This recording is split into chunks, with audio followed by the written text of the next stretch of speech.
కళ్యాణదుర్గం ప్రాంతాన్ని మీకు ఎన్నికల్లో ఏదైతే ఇదే ప్రాంతంలో ఇక్కడే నేను అందరూ కూడా మాటిచ్చాను. నేను నీతి నిజాయితీగా పరిపాలన చేస్తా. కళ్యాణదుర్గంలో ప్రతి మారుమూల గ్రామం కూడా రోడ్ చేస్తే ఏర్పాటు చేస్తాను అందరూ కూడా తెలియజేయడం జరిగింది. మన రాష్ట్రంలో ఎక్కడా లేని విధంగా మన కళ్యాణదుర్గం ప్రాంతానికి 27 రోడ్లు పిఎంజిఎస్వై స్కీమ్ కింద శాంక్షన్ అయినాయి. మన రాష్ట్రంలోనే మనం మొదటి స్థానంలో శాంక్షన్ చేసుకున్న దాంట్లో ఉన్నాం. అంటే గత పాలకులు ప్రతి గ్రామాన్ని కూడా విస్మరించారు. ఎక్కడ కూడా ఏ గ్రామంలో కూడా గ్రామ సభలు కావచ్చు లేదా రైతులకు సంబంధించిన ఏదైనా కానీ రైతు సమస్యలు ఏదైనా పట్టించుకునే పాపాన ఎప్పుడూ లేదు.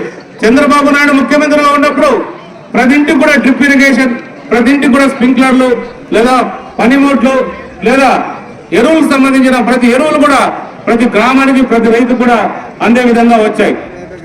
ఇప్పుడు గడిచిన 5 ఏళ్ళు 2019 నుంచి 24 వరకు కూడా ఏ ఒక్క రైతు కూడా అవేవి కూడా అందుబాటులో లేకోకుండా వాళ్ళే పాపం రైతు కష్టాలు పడి వాళ్ళు అధిక ధరలతో కొని వాళ్ళ పొలాలకు వేసుకున్న కాలాలు కూడా ఉన్నాయి.